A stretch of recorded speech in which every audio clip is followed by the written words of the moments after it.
सबको मेरा नमस्कार। मैं सीमा संस्कृत ऑनलाइन चैनल पर आप सबका स्वागत करती हूँ। आज हम अपनी संस्कृत की कक्षा में 9वीं कक्षा का संस्कृत व्याकरण का एक नया विषय संख्यावाची शब्द, बहुत ही रोचक विषय है जो आपके पाठ्यक्रम में 3 अंक का निर्धारित किया गया है। 3 अंक के प्रश्न उसमें से पूछे जाते हैं। आज इस वीडियो के माध्यम से उस प्रश्न को हम अच्छे से समझ लेंगे। उससे पहले आप सबको एक बात बताना चाहती हूँ कि कुछ बच्चों के प्रश्न मेरे पास आते हैं कि मैम हम आपका जो पुरानी वीडियोस हैं वो देख नहीं पाते हैं या आपको मिल नहीं पा रही हैं। तो सबसे मेरा एक निवेदन है कि आप सब चैनल को सब्सक्राइब ज़रूर कर लें, क्योंकि चैनल सब्सक्राइब करने के बाद आपको सारी वीडियोस सीरियल से पूरे क्रम से आपको सारी एक जगह मिल जाती हैं और आपको रिवीजन करने में भी एग्ज़ाम के समय में आसानी रहेगी। तो आप चैनल को सब्सक्राइब कर लें ताकि जो नई वीडियोस भी आने वाली हैं वो भी आपको समय समय पर सारी मिलती रहें और एग्ज़ाम के समय में आपको कोई भी परेशानी ना हो। तो आज का जो विषय है हमारा संख्यावाची शब्द, शुरू करते हैं। देखते हैं संस्कृत व्याकरण कार्यम, और आज का विषय मैं पहले ही बता चुकी हूँ, संख्यावाची शब्द कक्षा 9वीं के लिए है और वार्षिक परीक्षा में 3 अंक के प्रश्न पूछे जाते हैं। सबसे पहले जान लेते हैं कि संख्यावाची शब्द क्या होते हैं। आप सब गिनती के बारे में जानते हैं। गिनतियां होती हैं जो हिंदी में भी हम गिनती करते हैं, 1 2 3 4। अंग्रेजी में भी गिनती करते हैं, 1 2 3 4 काउंटिंग करते हैं। और अंकों में भी हम उसे करते हैं, 1 2 3 4 करके लिखते हैं। अंकों में भी हिंदी में अलग से लिखते हैं और अंकों में उसको अलग से लिखते हैं।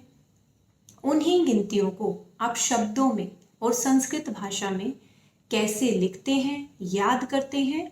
और जो हमारा आज का प्रश्न है कि 9वीं कक्षा में आज का जो प्रश्न है हमारा कि किस तरीके से हमें गिनतियों के प्रश्न पूछे जाते हैं, वो सब हम आज देखेंगे। हम देखते हैं कि संस्कृत में जो गिनती है शब्दों में वो कैसे हम लिखते हैं। ठीक है, तो सबसे पहले है जैसे एक है, द्वौ, त्रयः, चत्वारः, पंच, षट्, सप्त, अष्ट और 10। तो ऐसे ही हमारी 100 और आगे फिर 1000 तक और 10,000, ऐसे ही आगे हमारी गिनती चलती रहती है। और 6ठी से 8वीं तक सारे बच्चे संस्कृत में संख्यावाची शब्दों में गिनती लिखना सीख जाते हैं।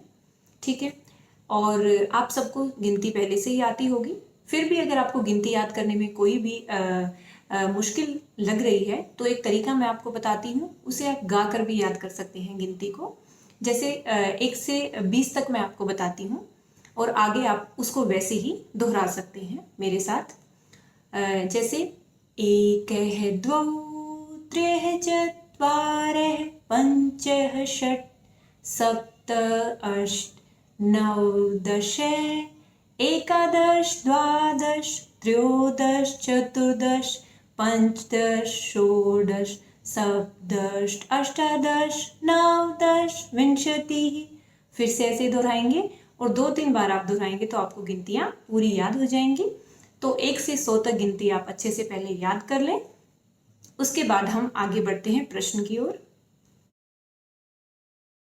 आगे देखते हैं 9वीं कक्षा में कि ये जो संख्यावाची शब्द का प्रश्न है वो किस तरीके से पूछा जाता है।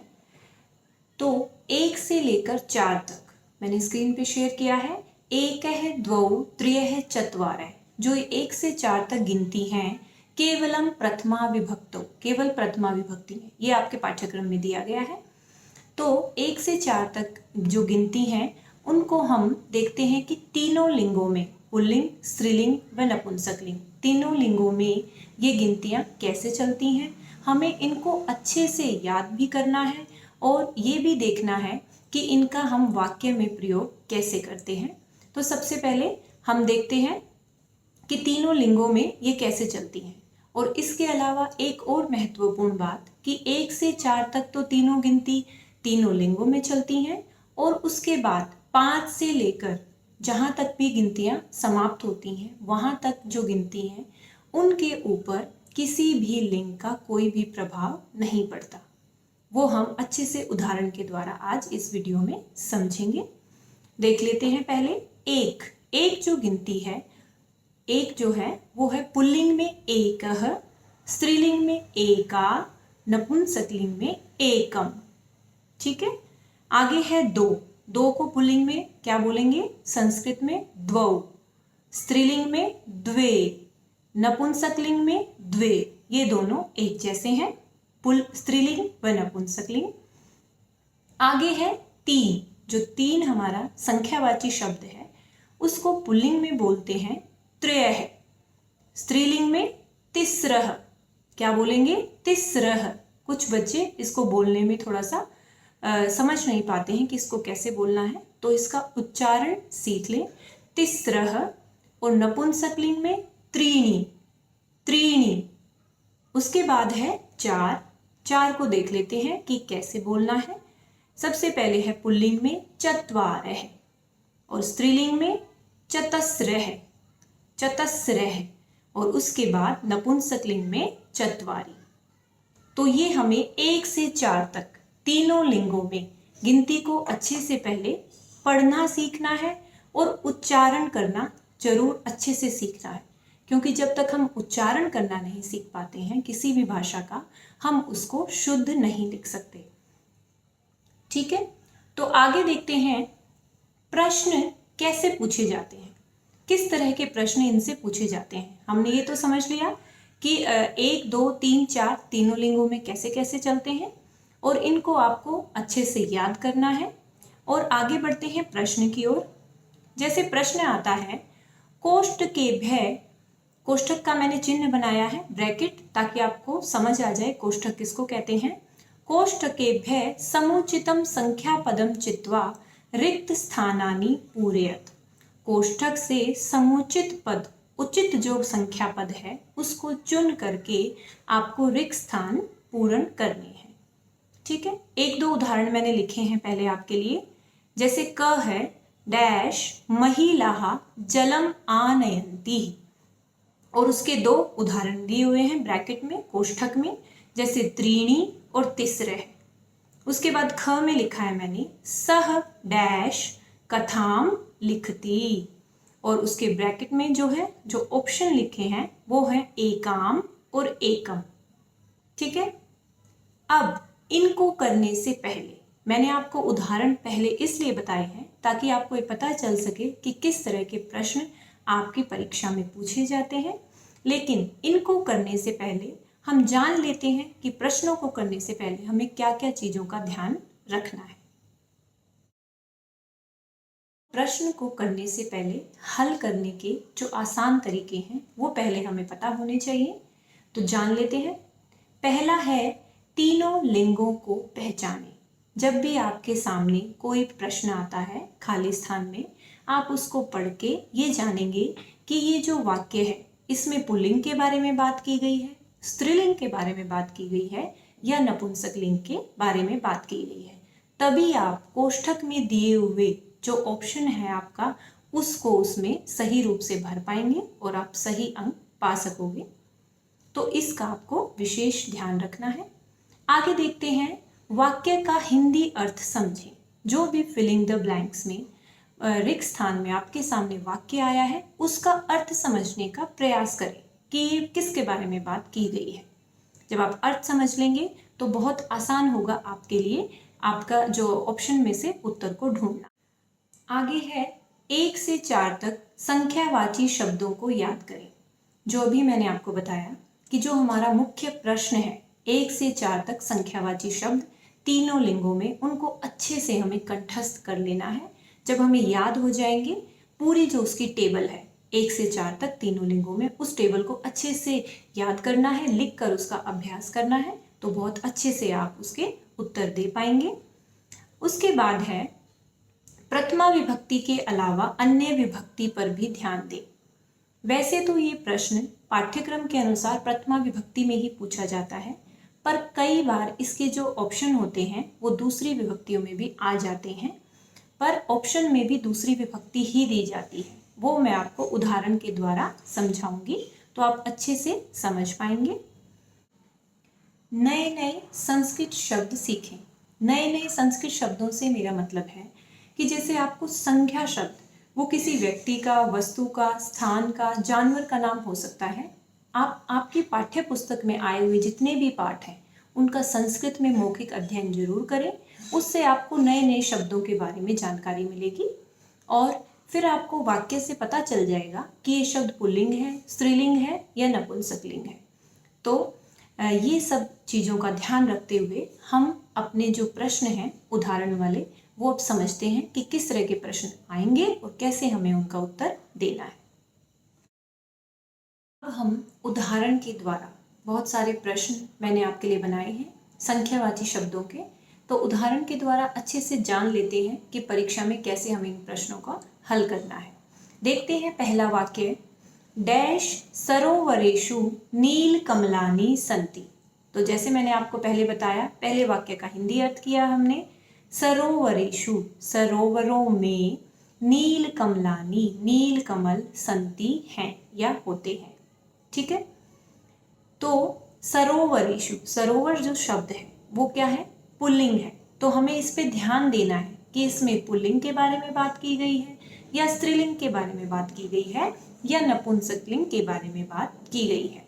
तो हमें पता चल गया है कि सरोवर जो शब्द है वो पुल्लिंग है। तो हम कोष्ठक में दिए हुए ऑप्शन को देख लेते हैं एक बार।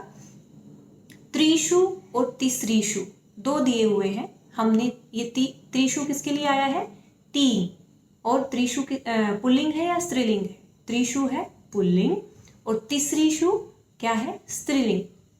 ठीक है, तो यहां पर जो पुल्लिंग शब्द है सरोवरेषु, उसके लिए किसका प्रयोग होगा, त्रिशु, पुल्लिंग का ही प्रयोग होगा। ठीक है, आगे देखते हैं। डैश वेदाः सन्ति, वेद, वेद शब्द क्या है, पुल्लिंग है। तो ये डैश वेदाः सन्ति, वेद होते हैं, चतुरः या चत्वारः।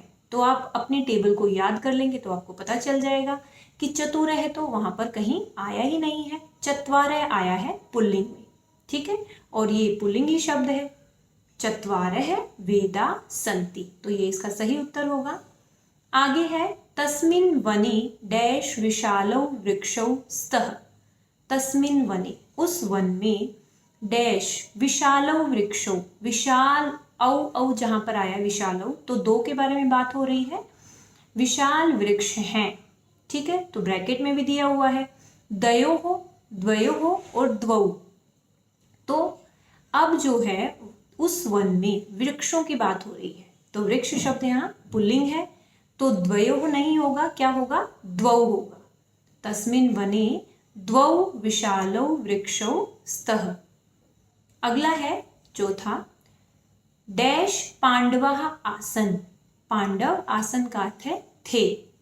ये हमारा लंग लकार का वाक्य है, पांडव थे, पंच भी या पंच, तो हमारा उत्तर रहेगा पंच। ये आप बहुत जल्दी से जान लेंगे, पंच पांडवाः आसन। अगला प्रश्न है प्रश्न 4, तत्र डैश मार्जारी अस्ति। तो इसका ऑप्शन देख लेते हैं। पहला है एक है और दूसरा है एका। तो हिंदी अर्थ क्या है इसका, तत्र, वहां पर, मार्जारी अर्थात बिला, बिल्ली, अस्ति है, तो बिल्ली स्त्रीलिंग शब्द देखेंगे हम। तो एक है एका, एक है पुल्लिंग है और एका स्त्रीलिंग है। तो क्योंकि बिल्ली जो मार्जारी शब्द है वो स्त्रीलिंग में है, तो एका यहाँ पर सही उत्तर होगा। तत्र एका मार्जारी अस्ति। ठीक है, आगे देखते हैं। अगला प्रश्न है, डैश अतिथि जनाभ्याम नमः। अतिथि जनों के लिए नमस्कार है। तो यहाँ पर अतिथि जनाभ्याम चतुर्थी विभक्ति का बहुवचन है, क्योंकि जब भी हम किसी को नमस्कार करते हैं तो नम धातु के योग में चतुर्थी विभक्ति आती है।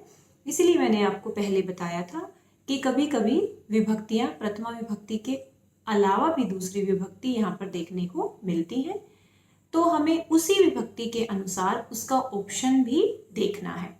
तो देखते हैं, ऑप्शन में है द्वि और द्वाभ्याम, तो द्वि नहीं होगा और द्वाभ्याम ये भी चतुर्थी विभक्ति का है, बहुवचन, तो देख क्या उत्तर होगा इसका, द्वाभ्याम अतिथि जनाभ्याम नमः। तो आप जब भी फिलिंग द ब्लैंक्स करोगे रिक्त स्थान की पूर्ति संख्यावाची शब्दों में, आप ये जरूर देख लें कि उनका एक जो पेयर है, जो दोनों का है, दोनों शब्दों का जब आप भर रहे हो उसको, तो एक पेयर बनना चाहिए, एक जोड़ा उनका बनना चाहिए, ताकि लिंग के अनुसार भी सही हो वो और विभक्ति के अनुसार भी सही हो। आगे देखते हैं, तस्य डैश भगिन्यः सन्ति, उसकी भगिन्यः बहनें सन्ति हैं। चास्रः ऑप्शन में है और चतस्रः, तो यहाँ पर स्रह स्रह दोनों में दिया हुआ है। स्रह कहाँ पर आता है, स्त्रीलिंग में ही आता है। अब आप कंफ्यूज हो सकते हैं इसमें कि चास्रह आएगा या चतस्रह, लेकिन अगर आपने वो जो टेबल हमने की है चारों संख्यावाची शब्दों के तीनों लिंगों में, अगर अच्छे से याद की है तो बिल्कुल भी आप इसमें गलती नहीं करेंगे।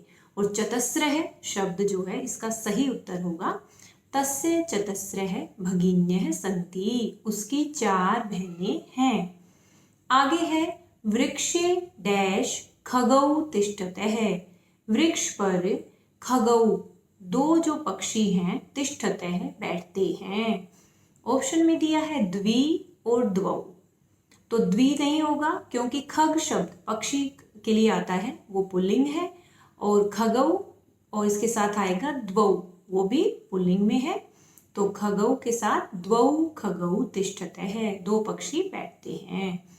अगला है, डैश बालकः कंदुकेन सह क्रीडन्ति, बालक, कंदुक क्या होता है, गेंद, कंदुकेन तृतीय विभक्ति एक वचन, गेंद के साथ क्रीडन्ति खेलते हैं। अब बालक जो है पुल्लिंग है और बहुवचन है, तो देखते हैं, चत्वारः या चतुर्भी, तो बालकः प्रथमा विभक्ति है बहुवचन में, तो चत्वारः, तो इसमें चतुर्भी नहीं आएगा क्योंकि वो तो तृतीय विभक्ति का है, तो चत्वारः बालकः, 4 बालक गेंद के साथ खेल रहे हैं। उसके बाद हमारा अगला उदाहरण है, अहम तुभ्यं डैश निमंत्रण पत्रम दास्यामि, मैं तुम्हें निमंत्रण पत्र दूंगा। एकस्य या एकम, अब है इसमें मैं तुमको क्या दूंगा, एक निमंत्रण पत्र, तो निमंत्रण पत्र क्या है, नपुंसकलिंग शब्द है पत्र, तो ठीक है, और एक है निमंत्रण पत्रम, तो उसके साथ एकम, क्योंकि उसमें द्वितीय विभक्ति का एक प्रथमा विभक्ति का प्रयोग है, तो एकस्य तो षष्ठी विभक्ति है, तो वो नहीं आएगी। अहम तुभ्यम एकम निमंत्रण पत्र, एक निमंत्रण पत्र को दूंगा, ये द्वितीय विभक्ति है एकम में। प्रथमा और द्वितीय विभक्ति नपुंसक लिंग में समान होती है, तो आप ये देख लें इसमें कि कौन सी विभक्ति है और कौन सा लिंग है, उसके बाद आपका कोई भी उत्तर गलत नहीं होगा और आप इस प्रश्न में 3 अंक अच्छे से प्राप्त कर सकते हैं। तो हमने उदाहरणों के द्वारा संख्यावाची शब्दों को आज अच्छे से इस वीडियो में समझ लिया है। आशा करती हूँ आपको ये प्रश्न अच्छे से समझ में आ गया होगा और इसको हल करने के जो आसान तरीके हैं वो भी आपने जान लिए हैं। तो सबसे पहले हमें उन पर ध्यान देना है, हमें संख्यावाची शब्दों को पहले अच्छे से याद कर लेना है, लिख कर देखना है और उसको उच्चारण करना है, और उसके बाद हम उनको अभ्यास करने के लिए मैंने आपके लिए एक वर्कशीट बनाई है जो इसी वीडियो के लिंक में नीचे आपको डिस्क्रिप्शन बॉक्स में मिलेगी। तो सब बच्चे वो जो लिंक है वो डाउनलोड कर लें वर्कशीट का, या अपनी नोटबुक में उसको लिख सकते हैं या प्रिंट आउट ले सकते हैं और सब उसको हल करके देखेंगे। कोई भी प्रश्न अगर आपके हैं तो कमेंट बॉक्स में लिखिए, मैं आपके प्रश्नों का उत्तर देने का पूरा प्रयास करूंगी। और सब बच्चे चैनल को सब्सक्राइब करना ना भूलें। आप सभी का बहुत बहुत धन्यवाद।